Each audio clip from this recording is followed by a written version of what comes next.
So, di ko pa inasahan ng ganito.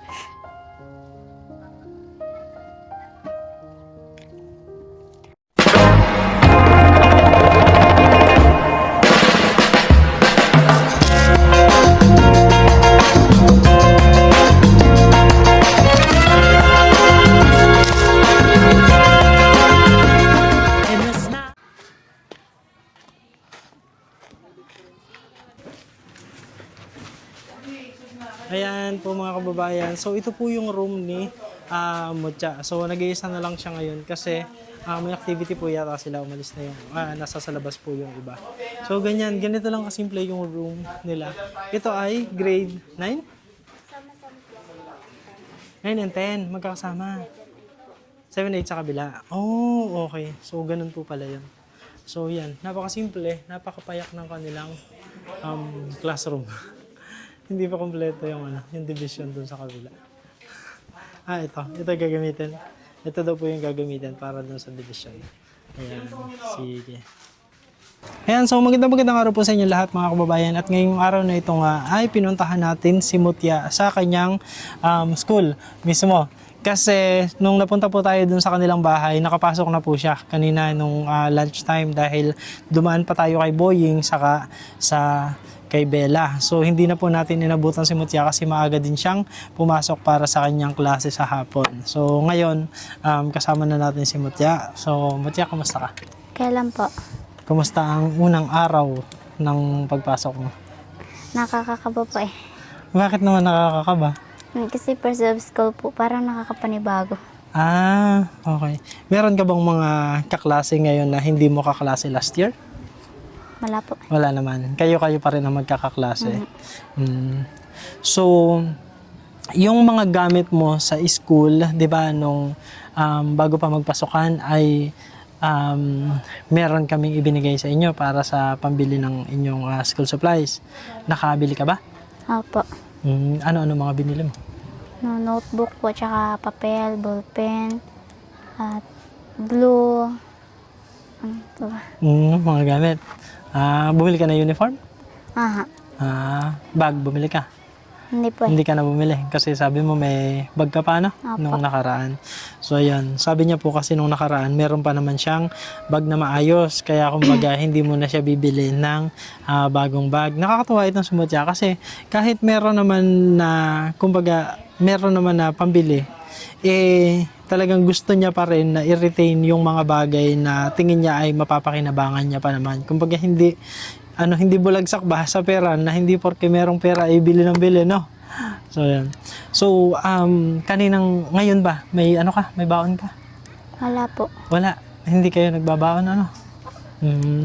Pero, yung dahilan din kung bakit kami naparito ngayon ay dahil siyempre, para kumustahin ka, kumustahin ang lagay ng pag-aaral mo, lalo ngayon, unang araw ng pasukan. At ganun din, gaya nung nasabi namin sa inyo dati, kayo ay makakatanggap ng allowance. 'Di ba? So, merong ipinapadala ang inyong sponsor na monthly allowance at yun ay marireceive nyo naman weekly. So, weekly allowance naman yung inyong marireceive. Okay? Sige. So, ilan pala yung subject nyo? 8 po. 8 subjects? Anong subject ka pinakamagaling? Anong subject ka pinakamagaling? Ano po? Napasok ko po Filipino. Filipino? Filipino daw po ang gusto niya. Pero, sa English, magaling ka rin? Medyo po. Nakakasabay naman. Okay, sige. Basta pagbubutihin ang pag-aaral, ha? Apo. Okay, kasi siyempre gusto din natin na maramdaman ng inyong sponsor na pinapahalagahan ninyo yung mga ibinibigay sa inyo para sa inyong pag-aaral, 'di ba? Kasi yun ay pinaghihirapan nila yun ay dugot pawis nila ng pagtatrabaho nila at gusto nila na kayo ay maisip ninyo na merong na pwedeng mabago ang inyong kinabukasan, 'di ba? So, dapat papahalagahan ang mga ibinibigay ng sponsor sa pamamagitan ng Karal. ng sa pamamagitan ng pag-aaral ng Mabuti. Mabuti, 'di ba? So mag-aaral dapat na mabuti. Ayan. Well, actually si Mutya naman po ano naman to, magaling naman mag-aral. Kaya actually, kaya din siya nagustuhan na kanyang sponsor na si Tita Moscow. Tita Moscow, maraming salamat po sa inyong suporta kay Mutya. 'Di ba? So si Tita Moscow ang iyong sponsor at palagi siyang nakasuporta sa iyo. Ngayon, ibibigay ko muna sa iyo yung iyong allowance. Ano? So kasi yung allowance mo, yung monthly allowance mo is 3,000. So yung weekly is 750 per week. 'Di ba? So ito, gamitin mo sa iyong pag-aaral para kung ano yung kailangan mo ay mabibili mo. So dapat walang dahilan para hindi ka makakapasok kasi sasabihin mo na wala kang baon. 'Di ba? Tapos kung meron kang kailangan sa school, meron kang project, meron kang kailangan bilhin para sa school, ito ay pwede mong gamitin para doon, ha? Okay, so ito, yan ang iyong allowance for this week. Pero next week, ang iyong allowance ay kung hindi ako makakabalik dito next week, yun ay manggagaling naman kay Ma'am Jev. Kilala mo si Ma'am Jev? Hindi mo kilala? Yun, yung teacher siya dun sa grade 3 ng elementary school. Kilala mo si Boying saka si Bella? Apo. Ayun. So, kilala naman ni Boying saka ni Bella si Ma'am Jev. So, sa kanya ko ipapadala kung gusto mo sabay-sabay kayong pumunta sa kay Ma'am Jev para makuha ninyo yung inyong allowance. Linggo yon. Kada linggo, magsisend ako kay Ma'am Jev para pagpasok ninyo ng Lunes, meron kayong mga baon. Okay? Tapos, meron ka bang Facebook? Apo. Meron. Ba't hindi mo ako ina-add? Hindi mo pa alam kung ano account ko? Ha? Alam po. Sige. So, i-add mo ako, ha? I-add mo ako sa iyong Facebook. Kasi, para nang sa ganun, ako kumusta din kita. Apo. Diba? Si Bella, na-add na niya ako. Si Boying, hindi pa rin. Pero i-add niya na din ako.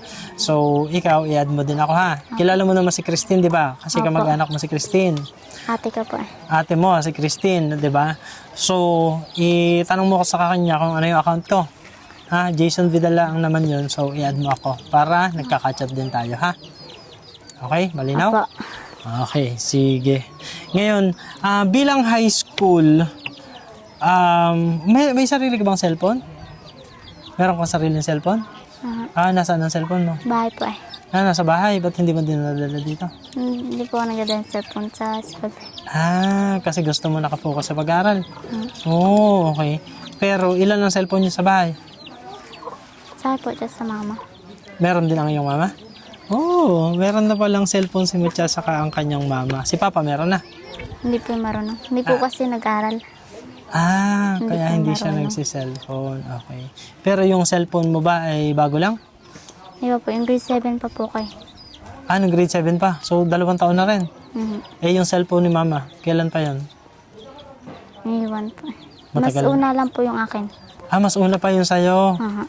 Oh, okay. So, hindi naman nagloloko yung cellphone mo? Hindi po. Hindi naman anong tawag doon? Na madaling malawbat? Hindi naman? Lubat nga po ngayon. Lowbat nga yan. Ayan. Kasi mahigit 2 taon na din yon. Kaya kumbaga, medyo nag-ano na din yon. Anong klaseng cellphone ba yan? Infinix po. Infinix. Oh, okay. Hindi ako familiar masyado sa Infinix kung magandang klaseng cellphone ng Infinix eh. Pero, ayun. Paano nakakatulong sa iyo ang cellphone? Ano po, search. Saka yung mga advanced na lesson namin. Okay. So, doon mo siya ginagamit, yung cellphone mo. Malaking tulong ba sa'yo ang cellphone? Opo. Pag meron po hindi nagigit, sinesearch ko lang po or mga translate Galing. English. Ang galing. Gumagamit ka ng ChatGPT? Sisi po. Ha? Dola. Hindi ko alam yun. Sisi Dola. Sisi Ganon po din? dati. Parang ganon din? Aha. Yung parang magtatanong ka lang doon tapos sasagutin ka na niya. Ano pangalan nun? Sisi po. Sisi? Pero ngayon po, Dola na po ata. Dola. Hindi ako masyadong familiar. Baka pang ano po yun, pang mga kagaya niya ang edad. Yung mga edad ko kasi hanggang ChatGPT lang yata yung, aray ko. Ha? Ganun din. So, parehong function pala nun. Pero, ako po kasi, I'm more of a chat GPT person. So, si Mutya, alam niya yung mas ibang version naman. Pero, nagsiserve ng same purpose. Yung pag-research, pag-ask ng questions na hindi alam, no? Ayun, magaling. At least ikaw, alam mo na talagang gamitin ang technology. Kasi napakaganda rin ng nung awareness sa kung ano yung nabibigay sa iyo ng technology, 'di ba? Hindi mo ba ginagamit sa paglalaro ang cellphone? Wala pong game cellphone ko. Walang games. Mabuti naman. Akala ko nag-ML ka eh. Hindi po. So more on research, search, questions, ganon yung gamit. Okay, buti naman kung ganon. Ngayon, kasi yung sponsor mo, si Tita Mosco, ang sabi niya kasi ay ikaw ang kanyang bunsong anak. Di ba? So, siya yung bunsong anak kasi ni Tita Mosco. Kaya, tuwan-tuwa siya palagi kay Motya. Tapos nga po, netong nakaraan, tinanong niya ako ng tungkol sa cellphone. Pinapatanong niya kasi kung meron ng cellphone si Motya. So, hindi ko naman alam na meron ka ng cellphone kasi ang alam ko may cellphone si mama mo. Pero parang hindi natin napag-usapan dati na kung may cellphone ka na o wala, ano? So, si mama mo yung may cellphone. So, pero ganun man, magto 2 years na or over 2 years na rin naman yung cellphone mo. So, siguro, baka mo na din, ibigay mo na lang kay papa mo. So, ibigay mo kay papa mo. Kasi, merong pinapabigay sa iyo ang iyong sponsor na si Tita Mosco. Okay? So, ayan.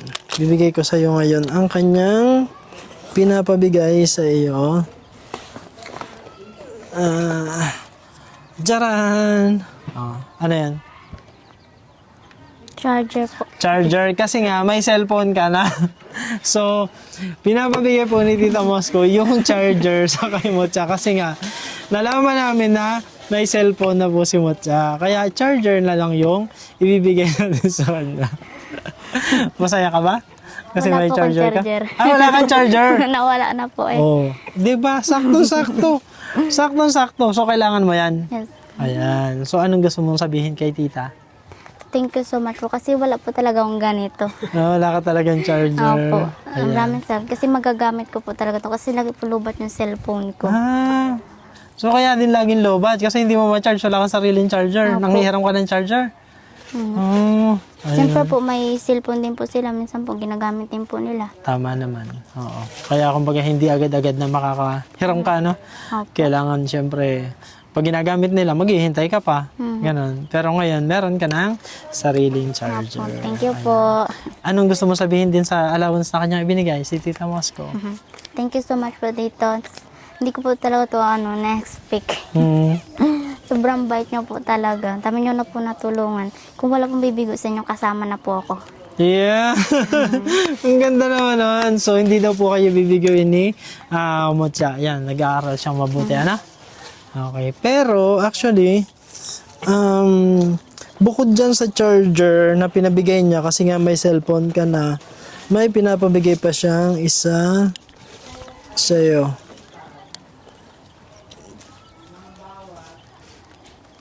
Tara! Ayan. So, pinapabigyan ka niya ng cellphone na A17. Actually, nung una po, nagbigay talaga si Tita Mosco ng budget para sa cellphone. Tinanong niya ako, Jason, magkano yung budget para dun sa cellphone na binibigay sa scholar? Sabi ko, 8,000 tita. So, nagpadala agad siya ng 8,000 pesos. Tapos, after few days, nag-chat sa akin si Tita. Sabi sa akin ni Tita, Jason, nabili mo na ba yung cellphone ni Mutya? Sabi ko, Tita, hindi pa po. Ngayon pa pong pagluwas ko ng linggong to, saka ako mabibili kasi pupunta ako ng Laguna. And then sabi niya sa akin, sabi niya is, dadagdagan niya daw yung pambili. Kasi, sabi daw nung daughter niya, yung 8,000 daw ay, kumbaga, hindi ganun pakaganda na cellphone. Kaya ang ginawa ni tita, nagdagdag pa siya ng additional 4,000 pesos dun sa 8,000. So, 12,000 pesos yung kanyang pinadala para dun sa cellphone. So, kaya nung napunta po kami ng Samsung, hinanap namin yung model na ganun yung halaga, 12,000. This is A17 and ito ay 256 GB. So, ito po ay nagkakahalaga ng 12,000. Magkano nga to?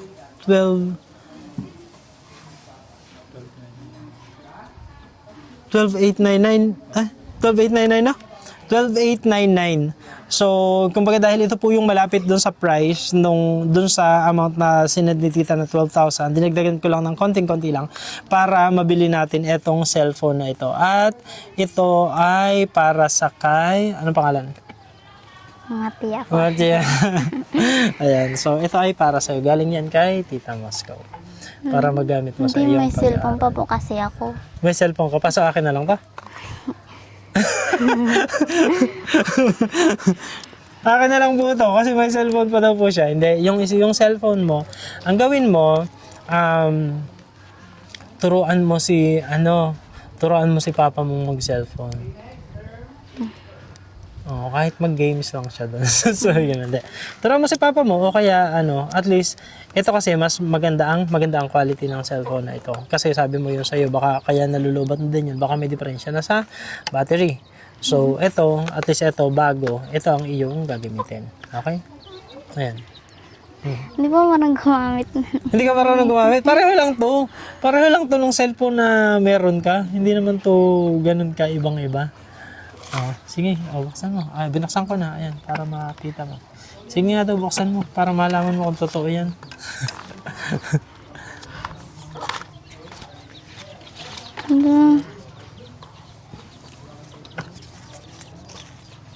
Hindi ko marunong. Ito.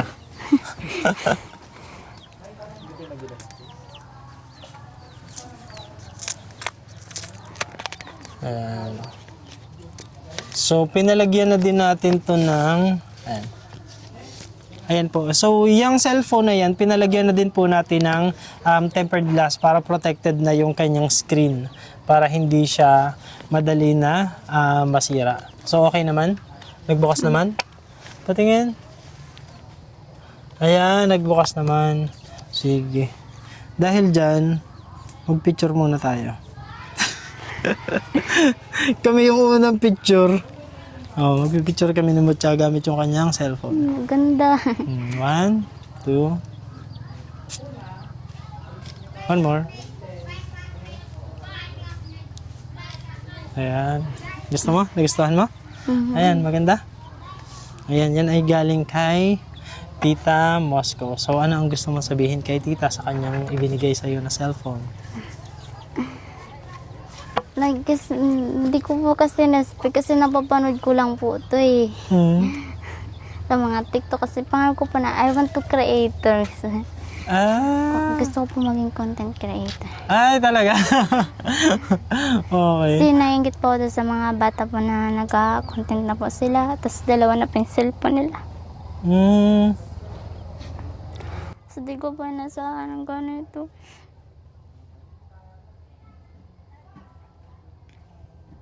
Maraming po salamat talaga sa walang sawang pagsuporta sa amin. Ayan. Napakabait niyo po talaga. God bless po. More blessing to come you po. Yes. Love you po. So, yan. So, Tita Moscow, maraming salamat po. Ayan, naging emotional tuloy si Mutya dahil dun sa binigay ninyo. Grabe. Pero sobrang bait talaga ni Tita Moscow. Palagi nakasupport yan. Kaya maraming salamat po, Tita Moscow. Mag-iingat ka po palagi dyan sa yung ginagawa at palagi po kayong pagpalain ni Lord. Patuloy pa kayong pagpalain ni Lord. Especially with good health. Yan. Na? Apo. Okay, sige. So, ibabalita mo ba kay nanay mo na may cellphone ka? Ha? Matutuwa kaya si nanay? Opo. Ayan. Hindi po kasi namin inabutan kanina doon sa kanilang bahay. Kung nandun po sana, nakausap din po sana natin si nanay. Kasi si nanay ay napaka din po nun. Si nanay ba yan? Yung nandun? Ay, talaga? Si nanay at si tatay. Ayun.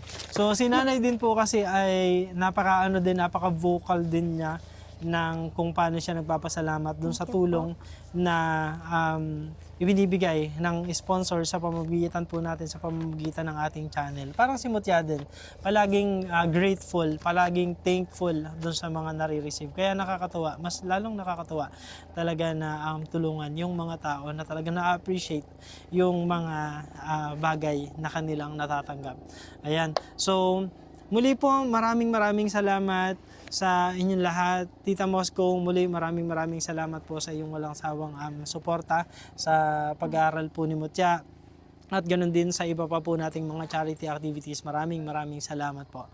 At kami po ay kailangan na rin magpaalam actually kasi kailangan namin bumiyahe naman pabalik ulit ng Talaw-Taw dahil talagang sinadya lang natin na madalaw yung ating mga scholar, mabigyan ng kanilang weekly allowance at maibigay yung mga special na regalo na nanggaling sa kanilang mga sponsors. Kaya muli po tayong nagpapasalamat sa ating mga sponsors. At syempre, hindi lamang sa mga sponsors, ganoon din sa ating mga dear viewers and subscribers na walang sawa at patuloy na nanonood without skipping ads, nagla-like, nagko-comment, nagsi-share ng ating mga videos, both Facebook and YouTube. Maraming salamat po.